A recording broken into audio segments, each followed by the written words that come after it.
Wisconsin Governor and potential 2016 presidential candidate Scott Walker getting ready to speak at CPAC this week. His appearance at CPAC comes as Governor Walker fends off criticism of his recent comments about President Obama and some of the 2016 front-runners. And joining us from Madison, Wisconsin, Governor Walker. Nice to see you, sir. Greta, good to be with you. Governor, we have a lot of problems with non-bipartisanship here in this town. Everybody seems to be fighting all the time. The president, of course, is a Democrat. He's got a Republican House, Republican Senate. You're a little bit luckier. You've got a Democratic Assembly and a Democratic Senate. But tell me, how does someone govern with a opponent in the House and Senate? Well, I think you have to lead. I think you look across the country, governors are doing it one state after another.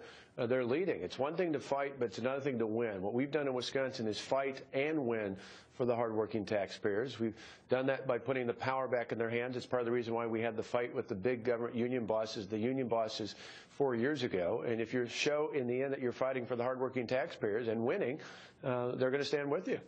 All right, you mentioned a fight with some of the labor people they have. There's a dispute right now today in Wisconsin. There's a Senate hearing about whether or not Wisconsin will become a right-to-work state or not. Even the NFL is hitting you over the head with this, because the NFL Players Union, I should say. What's going to happen there? Well, Greta, you were here firsthand 4 years ago. You saw what happened in this state. A lot of people claimed the world was going to come to an end, and we effectively did freedom to work for all public employees, more than 300,000 state and local employees 4 years ago. People claimed public education was going to fall apart. Instead, by getting rid of seniority and tenure, we empowered school districts to put the best and the brightest in their classrooms by hiring based on merit and paying based on performance. And today our schools are better. Our graduation rates are up. Our third-grade reading scores are up. Our ACT scores are second best in the country here in Wisconsin. All right, there was a stir this week with a question was asked of you whether or not President Obama is a Christian or not. You have called it a gotcha question. Is there any time when a question like that is appropriate to ask of a candidate?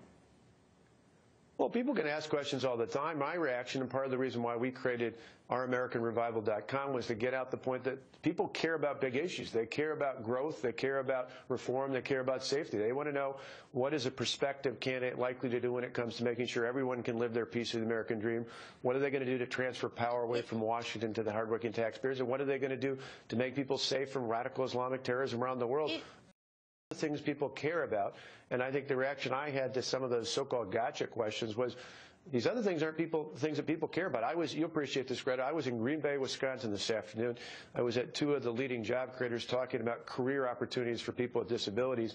And somebody in the press at the end asked me a question about this very subject. And I said, I challenge you to go out with me and walk down the streets here in Green Bay, Wisconsin, and ask people, 100 people on the street, what do they really care about? And I'm certain that not a one of them would talk about the issues we heard about in Washington from the media. They'd care about the things that we're talking about in Our American Revival. Governor, well, you took a little slap at Governor Jeb Bush this week. Let me just play your statement for you, sir.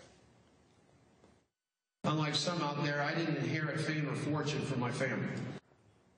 Well, that was a little bit of a slap at Governor Bush. He went on to talk about you inheriting good values from your parents, and I assume that Governor Bush did as well from President and Mrs. Bush. But, you know, is it a little bit early to take a slap at an opponent? Well, I'm not. I mean, from my standpoint, people have heard me talk about my narrative for years, long before there was even a thought of potentially running for office at this level. I've talked about the fact that, unlike others out there, I'm not talking about candidates, just people in general, inherited fame or inherited fortune. And what I got from my parents and my grandparents was the belief that if you work hard and play by the rules, you can do and be anything you want. Now, there's plenty of people, regardless of economic background, that got that, regardless of their political heritage, that got that. That discussion was all about my narrative, not about anybody else's. So that wasn't a slap at Governor Bush? No, I've talked about that for years. I've pointed out that, you know, my dad was a small-town minister. My mom was a part-time secretary. Her parents, my grandparents, grew up on a farm where they didn't have indoor plumbing until my mother went to high school. My grandfather on my dad's side was a machinist at Barbara Coleman in Rockford, Illinois for most of his life. I had to flip hamburgers to pay for college and start out my first job washing dishes at a countryside restaurant. My point was that what I inherited wasn't about wealth, it wasn't about fortune, it wasn't about fame. It was ultimately about this belief that if you worked hard and played by the rules, you could do or be anything you want. sadly, in America today, I think because of what we see coming out of Washington, there's too many of our fellow Americans who believe that dream is somehow out of reach. And part of the reason why I'm even interested in exploring the possibility of running for president is I think they need a fighter. They need someone who's going to fight and win for them, the hardworking taxpayers and the people who desperately want to live their piece of the American dream, not through more government, but by getting government out of the way, particularly in Washington. Let me ask you, you mentioned college. You've taken some heat because you didn't finish college. I, for one, don't think college measures intelligence or ability to work or hard working or whatever. But I don't use a college degree to measure anything except someone's ability to go to college, oftentimes a financial. But I'm curious, is that a fair question to be asked of you? Should you get hammered about that? Well, I think it's a fair question, but I think anybody who is hiring someone in their 40s or 50s for a job would probably look at their performance the last few years in previous jobs, and that's what I ask people to do here. All right. This week you're going to be back in Washington, CPAC. In fact, you're going to be a guest on Sean Hannity on Thursday at CPAC.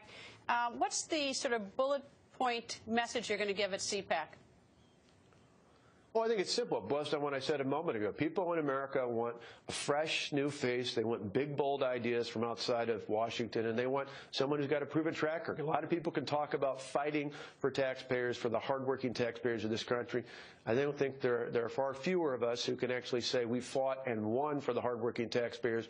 We're going to lay out not just that narrative, but I think then lay out what that means in terms of fighting for more growth by getting government out of the way, by fighting for removing power from Washington, from the big government special interest, and putting it firmly in the hands of the taxpayers.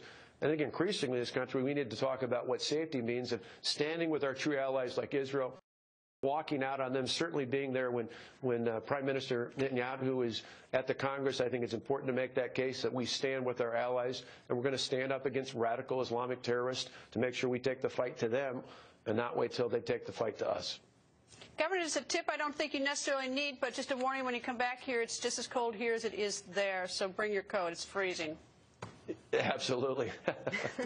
Governor, thank you. Nothing like Wisconsin, though. Thank you, Greta. Nothing, no, at least, though, it's not humid. It's colder. It gets to your bones here worse. Anyway, Governor, thank you. It is a damp cold. You're right about that. I much like a brisker cold like we have in Wisconsin. I do, too. Anyway, thank you, Governor. And straight ahead, the showdown over